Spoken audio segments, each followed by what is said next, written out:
I am Sami, which means that I belong to the indigenous peoples of Norway, Finland, Sweden, and Russia. And yoik is our traditional way of singing. Actually, yoik is the oldest documented vocal tradition in Europe.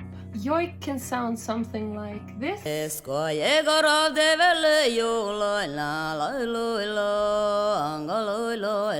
And it's meant to describe a person, a specific event, an animal, or a place. For a long time, both the church and the Nordic states tried to erase Sami culture, and therefore they forbid Sami yoiking. This has caused many yoiks to be lost, and many families have also lost their own yoiking tradition. But I am very lucky because my family has kept a lot of their yoiks, and they've kept on yoiking through the generations. I am even so lucky that I have my own yoik, which is the greatest gift that I could ever have been